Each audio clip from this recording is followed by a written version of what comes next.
Ah, c'est beau ce bruit là, ça me rappelle chez moi. Qu'est-ce qu'une femme ? Cette question, on peut ne pas se la poser bien sûr, parce que la plupart du temps les choses vont d'elles-mêmes. On est fille ou garçon. On grandit en s'identifiant à papa ou à maman, ce qui nous permet de nous situer d'un côté ou de l'autre du genre humain. La rencontre avec l'autre, avec le partenaire amoureux, sexuel, peut amener parfois à se poser des questions. Non, finalement, les choses ne sont peut-être pas aussi simples. Il y a tellement de façons différentes d'être homme, d'être femme. Et puis, il y a aussi ceux pour qui le sentiment d'étrangeté est trop fort dans ce corps d'homme, dans celui de femme. Il n'y a pas d'adéquation entre l'intime du genre et ce que renvoie le miroir. D'autres encore choisissent de ne pas choisir entre un genre ou l'autre. Notre condition d'humain, d'être parlant, nous permet ces questionnements. Pour beaucoup, cependant, la question ne se pose pas. Il y a peut-être seulement le besoin de se retrouver de temps en temps devant le miroir, vérifier que tout est bien en place, que le crayon est bien posé au coin de l'œil, qu'il ne reste pas de poils après le rasage quotidien. On se plaint parfois du corps, pas assez comme ceci, trop de cela. Du côté de la femme, il y a les cheveux, les seins, des attributs extérieurs qui occupent du temps, mais qui préoccupent parfois. Les cheveux, les seins, on en prend soin, on s'en plaint. On fait des couleurs, des brushings, on en change la forme, la texture. Les seins sont parfois sublimés, dorlotés. Ils peuvent être transformés pour correspondre davantage à l'image que l'on s'en fait, pour essayer de tendre vers un idéal. Et puis un jour, c'est l'annonce du diagnostic. Le sein est atteint. Le cancer est là. Le sein, cette partie du corps, signe extérieur de féminité s'il en est, qui renvoie aussi à la maternité, devient un objet autre, qu'il faut de fait traiter autrement. Pour pouvoir rester en vie, il faut parfois en passer par une mastectomie, simple ou double, et par les différents traitements, la chimiothérapie, la brûlante radiothérapie, et enfin, l'hormonothérapie. Le miroir renvoie alors une image de la femme non conforme aux attendus sociaux. Pour autant, la femme est toujours là, bien présente. Quand le réel surgit par le biais de la maladie, du traitement, de la perte d'un bout de corps, alors, chacune tente de trouver sa solution pour se savoir encore femme. Je me fais faire des massages une fois par mois par rapport à mon métier qui est super fatigant. Et c'est lors d'un massage que le masseur a constaté une boule à mon épaule en rentrant à la maison, en expliquant à mon mari. Et c'est là que ma main a effleuré mon sein où j'ai senti la boule. Donc c'est parti, tout est parti de là. Donc après ça, c'était les mammographies et tout ce qui suit. Qui m'a emmené à atterrir à La Réunion pour venir me faire soigner ici et m'installer ici, déménager avec mes enfants et m'installer ici pour pouvoir me faire soigner. Vous savez, une fois qu'on est dans le domaine médical, on est vraiment à l'affût de tout. Donc les cancers du sein, j'en ai soigné. Donc je me suis dit, voilà, donc j'ai quand même une boule qui grossit, c'est pas normal. Donc je repars voir, je fais une biopsie, il n'y a rien. Donc je rentre chez moi, toute contente, et rétraction mammaire en juin 2017. Et là, j'ai compris. Et c'est marrant parce que j'ai eu un choc émotionnel en août 2016. Et en décembre, j'ai dit à mon mari, je ne sais pas, il va m'arriver quelque chose. Mais je le sentais en fait. Je sentais que cette masse n'était pas normale. J'ai ressenti que mon corps, j'étais plus maître de mon corps. C'est que c'était fini. Ce choc émotionnel m'a vraiment fait perdre tous mes moyens. J'étais vraiment pas bien. Psychologiquement, physiquement, j'étais vraiment pas bien. Je le ressassais à chaque fois dans ma tête. Et je savais qu'il allait... voilà, c'est le côté gauche et le cœur, ça m'avait touché en pleine dent. Donc voilà, le cancer était sur le côté gauche, effectivement. C'est un peu un hasard en fait. C'était une petite grosseur que j'avais faite analyser, où on m'avait dit que c'était bénin. Et au fil des jours, comme je trouvais qu'elle se modifiait quand même, cette grosseur, j'ai eu plusieurs avis. Et là, on a fait les examens complémentaires. Et c'est là qu'on a vu que oui, cellule cancéreuse à travers cette grosseur. Cancer, on entend mort, quoi. Oh bah ça, les gens, ils le disent. Hein. Pour moi, de toute façon, cancer, vous me direz ce que vous voudrez. Ouais. C'est la mort. Ouais. J'ai eu des patients qui se sont accrochés à ça, mais accrochés. Hein. Ben, ils viennent faire leur traitement, mais sans y croire. Ils font parce qu'il faut le faire, quoi. Mais, ou pour faire plaisir à leur famille, ou quand il y a des enfants encore, il y a des choses à mettre en place encore, oui. Mais j'allais dire, ils partent perdants dès le début. Mais mon mari, en fait, quand il sentait la masse, il me dit Nadia, je crois que c'est. En fait, il n'a pas voulu me bousculer, mais il sentait que cette masse qui était quand même anormale, hein, qui était là quand même depuis le mois d'août, même si on a fait une biopsie là-dessus, qui était quand même anormale, il sentait que tôt ou tard, ça allait se transformer en quelque chose de pas bon du tout. Et en fait, quand je lui ai appris le cancer, il s'y attendait, limite il s'y attendait, en me disant, toi, je te l'avais dit, et même si on a pleuré, bien sûr, on a tous pleuré, parce qu'on a peur de partir, on a peur de mourir, donc c'était vraiment peur de me perdre. Mais bon, avec tout ça, on a quand même su se relever. Le plus important, c'est de se relever, c'est de ne pas rester dans le fond. La famille, j'ai dit les choses clairement, hein, j'ai annoncé les choses clairement. Ça a été, mes parents, ils ont eu beaucoup de mal. Ma mère, elle a fait un blocage là-dessus. Elle voulait même pas entendre parler du mot cancer. Ouais. Parce que elle, cancer égale mort, donc c'était pas possible d'en parler. Mais bon, il fallait quand même que je leur dise ce qui allait se passer, quoi, parce que j'avais besoin de leur soutien, j'avais besoin de leur présence. Donc il fallait qu'ils soient solides pour moi et que c'était pas le moment de pleurer et d'angoisser, quoi. On aura bon dire ce qu'on a envie de dire, c'est que on annonce à quelqu'un qui a un cancer, on associe directement mort. Donc c'est ça qui était dur, parce que laisser mes enfants quand même assez jeunes et le laisser lui tout seul, c'était pas concevable du tout.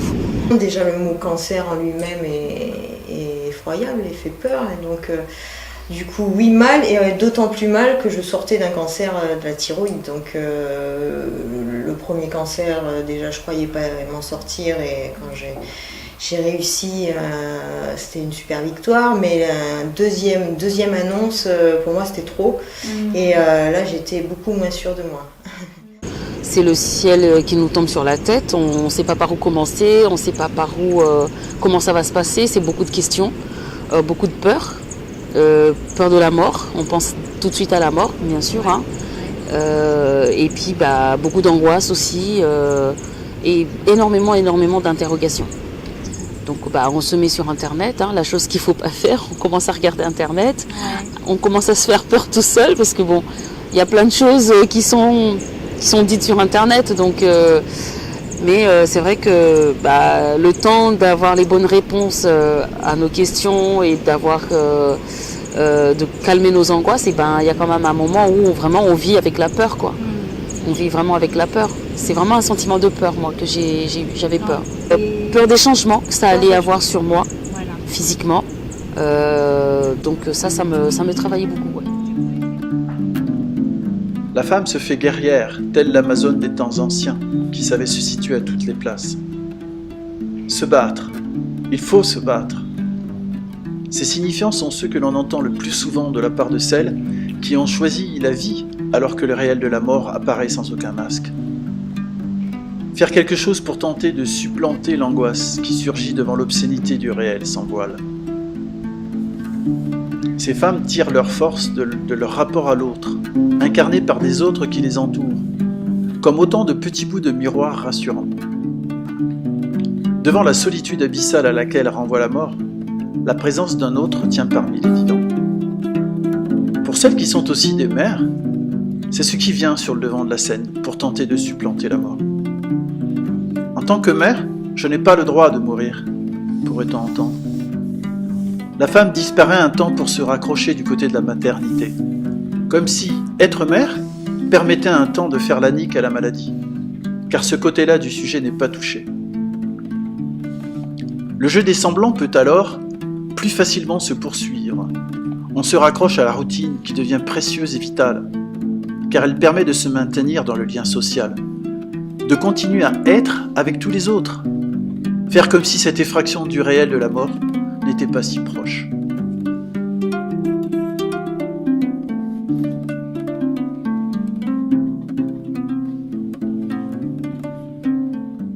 Quand il a vu que, comme je dis, je me suis découverte femme guerrière, mais vraiment, quand je vous dis que je me suis découverte femme guerrière, c'est au moment de la chimio.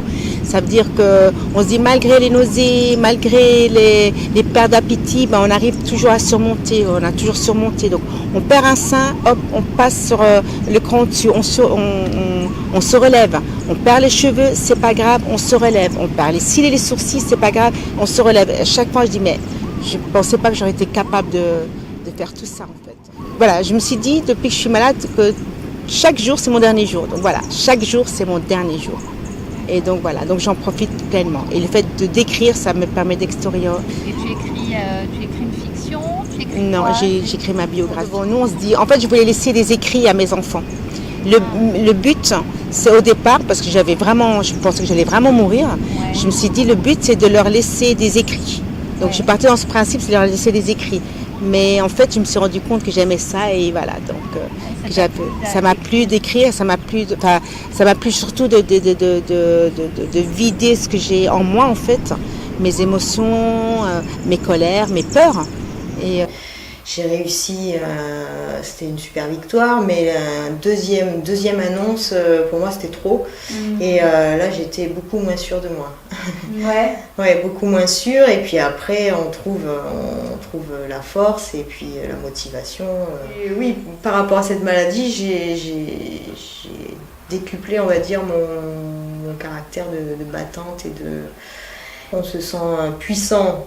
Donc avec ce caractère de battant, mais on se sent libre et tout est beau, tout est magnifique. Hein. Moi je m'extasiais devant une pâquerette ou n'importe quoi.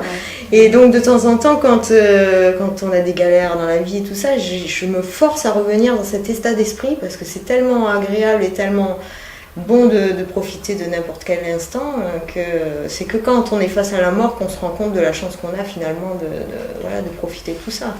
Alors, j'ai rien caché, j'ai tenu à tout dire, à être claire dès le départ, de pas cacher, surtout pas aux enfants. Donc, je l'ai annoncé avec les mots les plus simples, avec essayer de les rassurer.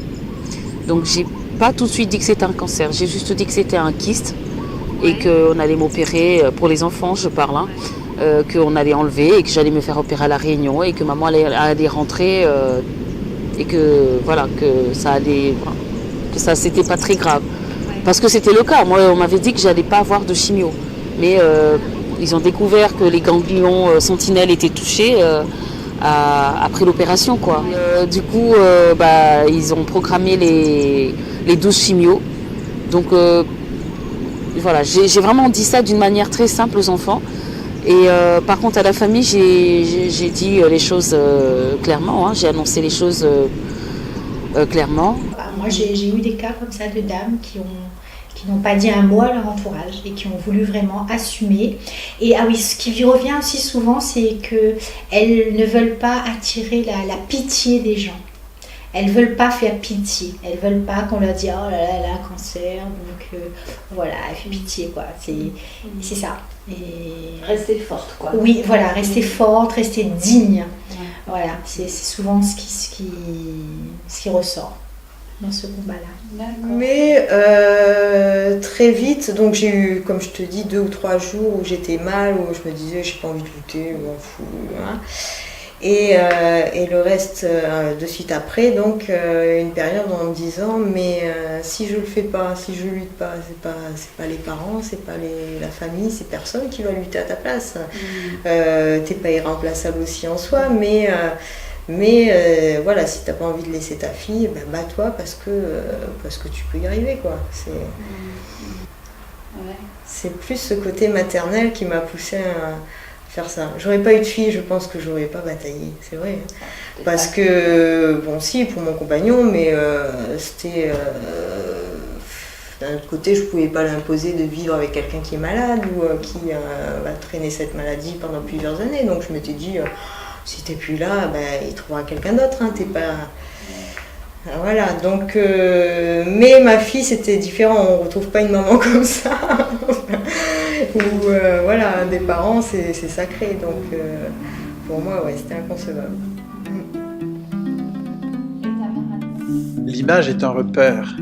Elle change avec la maladie et son traitement, et les regards aussi. L'atteinte de la maladie sur l'organisme n'est pas sans effet sur le corps.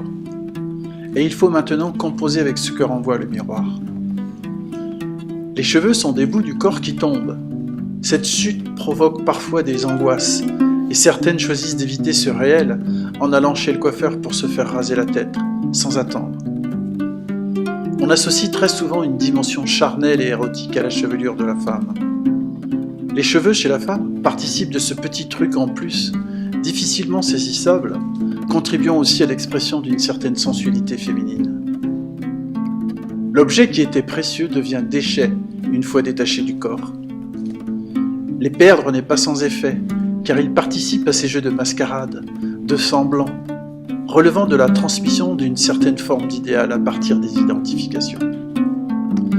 La petite fille fait comme sa mère avant elle, se pare et joue à la dame devant le miroir, avec les robes, les chaussures, le maquillage. Ces semblants, qui ont d'autant plus de valeur encore qu'ils sont supportés par le langage, ont quelque chose de rassurant car ils permettent de distinguer un homme d'une femme. La femme sait user des semblants et des masques, et ceci d'autant mieux qu'elle sait qu'elle n'a rien à cacher. Derrière les semblants, il n'y a rien, et lorsqu'un des semblants tombe, ce qui peut surgir, c'est l'angoisse, et il y a urgence à y pallier. Le maquillage peut alors être une belle parade. Qu'est-ce qu'elles en disent de ça? Alors souvent, il y a beaucoup d'émotions au départ. Quand on commence à les toucher, justement, c'est là où elles libèrent pas mal de choses. Et souvent, quand elles sont atteintes d'un cancer du sein, elles viennent souvent sur la féminité. Elles disent souvent qu'elles perdent de leur féminité ou elles se sentent plus femmes. Voilà, ça engendre d'autres problèmes. Elles ont peur du regard de l'autre, regard des autres. Ça, c'est quelque chose qui revient souvent. Elles ont peur d'être vues avec une prothèse capillaire. Elles ont peur qu'on remarque qu'elles ont le cancer du sein. Parce que déjà, je veux dire, quand on vieillit, normalement, on fait certains deuils, mais on le fait progressivement. Quand on est malade, on fait le deuil de plein de choses. On perd ses cheveux, ses ongles, sa peau, enfin, tout est modifié. Et elles se sentent vraiment atteintes et diminuées et affaiblies et elles n'ont pas envie qu'on le voit à l'extérieur. Et souvent, si elles mettent en place des mécanismes de défense, c'est pour ça. Elle a des problèmes de peau. Ouais. Donc ce sont les effets secondaires en fait qui sont là et qui la dérangent au quotidien. On parle de sa peau, etc. On fait le soin du visage et puis là elle commence vraiment à me raconter son histoire. Elle se lâche. Et puis après elle a commencé un petit peu à réfléchir, à discuter de ça avec moi et on dirait que ça l'a un peu quand même débloqué. Et elle me parlait du complexe qu'elle voulait pas montrer du tout, montrer ses jambes. Et elle se sentait pas trop féminine déjà, je crois. Elle était plutôt sportwear, pas trop... Mais là, du coup, je trouve que le fait d'être passée par cette épreuve-là, au contraire, elle me parlait de perte de féminité. Moi, je crois qu'au contraire, ça lui a apporté plus de féminité qu'auparavant. Ça a révélé et ça lui a permis justement de prendre conscience. Et en plus, c'est une dame, elle a des magnifiques yeux bleus. Et ça lui... vraiment a permis de se rendre compte de ses atouts. Elle n'en était pas consciente en fait. Comme on a parlé tout à l'heure, c'est toujours la perte des cheveux. Ça, c'est leur première grosse inquiétude. Se retrouver sans cheveux. Les femmes, cheveux, seins. Et c'est vrai que ils ont entendu parler des perruques et tout ça, mais ils savent pas, ils posent toujours des questions. Quand est-ce que ça va tomber? Comment ça va se passer? Comment je vais faire? Est-ce que c'est pris en charge? Combien j'aurai à payer? Est-ce que ça repousse? Ce sont des questions qui reviennent relativement souvent. Je leur demande toujours, mais comment ça se passe avec votre mari? Comment il vit tout ça? Bien évidemment, la plupart des maris n'en parlent pas beaucoup. Non, mais c'est vrai. Ils sont très réservés, ils n'en parlent pas beaucoup. Alors elles disent, mais il n'y a pas de souci, il est là, Il me dit que pour lui, c'est pas important, c'est pas ça qui compte. C'est pas ça qui compte, c'est pas les cheveux en moins ou un sein en moins. C'est pas ça qui est important, l'important c'est de s'en sortir. Et il y en a qui n'arrivent plus à se regarder dans le miroir. Ah ouais. Oui. Qui n'arrivent plus. Au début, je pense à une dame il n'y a pas très longtemps justement qui me disait c'est compliqué, je dis mais vous regardez pas dans le miroir. Elle me fait non, je peux pas. Pour moi, c'était porteur de la maladie. Ce sein était porteur de la maladie. Donc j'ai vraiment voulu l'enlever. Donc Voilà. j'ai pensé que ça aurait été facile, mais ça n'a jamais été facile. Au moment où on m'a mis face au miroir, on s'est quand même rendu compte qu'on n'a plus de sein. Donc ça, c'est quand même dur à porter. Tu penses à tu as eu, tu m'expliquais, tu as eu une mastectomie avec la reconstruction tout de suite. C'est ce qui m'a sauvée aussi moralement parlant, parce que j'avais du mal à concevoir de me retrouver sans sein. Ouais. Moi-même, quoi, me regarder dans une glace et me dire mais mince, c'était plus moi, ça ne pouvait plus être moi, où j'avais beaucoup de mal à imaginer me retrouver sans sein. Et c'est ce qui m'a sauvée aussi, parce qu'on m'a fait une mastectomie en me faisant une reconstitution mammaire sur la même opération. Donc je me suis endormie avec mon sein et réveillée avec un autre sein, mais qui était quand même bien fait et dont je suis satisfaite. Alors moi j'avais les cheveux jusqu'à là, donc un peu jusqu'aux épaules, les cheveux bien crépus, chic crépus. Mais nous on est adeptes au défrisage, en tout cas je l'étais, au brushing et tout ça, donc je les avais bien raides. Mais quand on m'a annoncé que j'allais les perdre, donc j'ai anticipé, je les ai coupés. J'ai d'abord coupé très court, laisser de quoi pouvoir me faire un petit lissage et autres. Ensuite j'ai coupé très court, et puis après, au bout de la première chimio, 10 jours après la première chimio, ça a commencé à tomber, donc j'ai tout rasé. Ça m'a fait quelque chose au début, avant de raser. Mais après, j'avais fait un travail sur moi, j'avais essayé de prendre le dessus et de les enlever avant que ça parte vraiment. Donc c'est passé naturellement avec tout le monde, avec les enfants, avec la famille, le mari. Vraiment, j'ai fait un travail, je les ai préparés. Donc j'ai fait ça petit à petit pour qu'au final, quand j'ai eu la boule à zéro, j'ai fait le choix de porter un foulard, même si j'ai fait des photos avec le crâne rasé. J'ai fait pas mal de photos. Donc ça m'a permis de me mettre à nu en fait. Et, on va faire ces photos. C'est des photos, j'aimerais bien les publier. Ah oui? Ouais. La perruque, c'est pas moi. J'ai essayé chez Charles, le pauvre, j'ai mis 2h30 à essayer des perruques de toutes, les bouclées, les lisses, c'était pas moi. Ouais, c'était pas moi. Au moment où je me retrouve pas, j'ai du mal. Ouais. Donc je préfère le foulard. J'étais quand même quelqu'un d'extrêmement féminine et très coquette, déjà à la base. Mais c'est vrai que le fait de redessiner des sourcils alors qu'ils n'existent plus, des cils, de remettre un craie d'eyeliner. Donc j'ai remodelé un petit peu ma façon de me maquiller en fait. Je me maquille un peu plus qu'avant parce qu'on n'a pas le choix. Et puis voilà. Donc, on n'a pas le choix. Ah non, on n'a pas le choix. Pas le choix, parce que quand même sans sourcils, sans cils, on ne se retrouve pas quand même. On n'arrive pas à se reconnaître. Donc, c'est le regard, c'est l'expression que j'arrivais pas à retrouver en fait. Ah oui. C'est mon expression que j'arrivais pas. Quand je me regarde dans un miroir, je dis c'est pas moi. Ouais. Donc une fois maquillée, là ça y est, on reprend confiance en fait. On reprend confiance. Moi je me trouvais pas belle, malgré que je faisais beaucoup d'efforts pour me maquiller. Je pouvais pas sortir sans mon maquillage. Oui, pourquoi ? Parce que c'était pas possible, je me trouvais horrible. J'ai besoin de mon maquillage. Je peux pas sortir sans me maquiller. Parce que ça me rassure déjà, ça me reconforte, ça me met en confiance. Ça me met en confiance parce que je peux pas sortir sans maquillage. Ça c'est ça me donne beaucoup de morale. J'ai le moral à fond quand je me maquille. C'est vraiment ça agit beaucoup sur mon moral. Voilà. Ouais. Parce que justement, après, il faut l'accepter, c'est un corps étranger, c'est quand même différent, c'est pas la copie conforme, donc voilà. Et puis non, le seul truc physiquement qui m'a gênée, et c'est pour ça qu'après j'ai fait quelque chose aussi en ce sens, c'était avoir une grande cicatrice de 15 cm sur le sein, et plus de mamelon, et plus voilà, donc quand même quelque chose qui se voyait en soi. Donc là, on m'avait proposé de faire une reconstitution esthétique, de la chirurgie esthétique.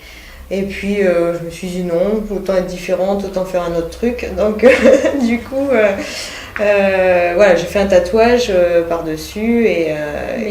Mais moi, je l'ai fait vraiment de manière esthétique pour cacher quelque chose et puis pour voilà, appuyer cette différence d'un certain côté. Comment ou faire abstraction de ce mamelon qui n'est plus là. Comment cacher ce manque et du coup oui, le tatouage était quand même déjà super à la mode, donc ouais, c'est venu assez facilement, hein, je me suis dit, tiens. Et du coup j'ai pas lancé une mode, mais presque, parce que quand je suis repartie voir mon chirurgien après avoir fait ce tatouage, elle m'a dit ah c'est super, je vous prends en photo, il faut que je les montre à mes patientes, parce que c'est vrai qu'on s'imagine pas que voilà, on puisse faire des choses jolies aussi après, une fois que le corps est refait. Et donc, voilà, ma poitrine est mon train d'exemple. Mais cette maladie, ouais, elle chamboule un peu tous les codes. Et du coup, on sait qu'on est attentive à notre féminité, parce que justement, on a besoin de ce sein, on a besoin de se retrouver féminine. Mais on sait aussi, enfin on se rend compte qu'on prend beaucoup du côté masculin dans cette façon de lutter, dans cette façon de...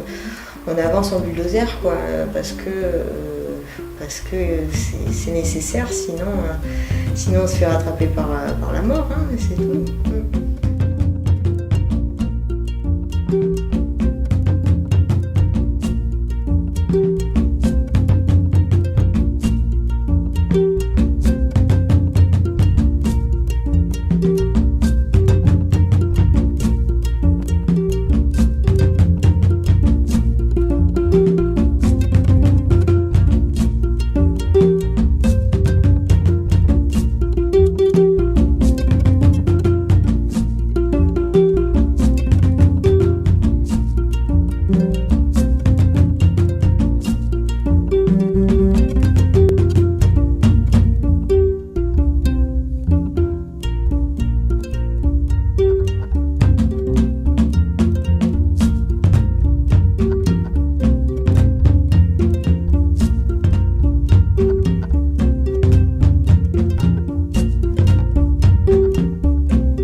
Sege Duguba Yala Pepeu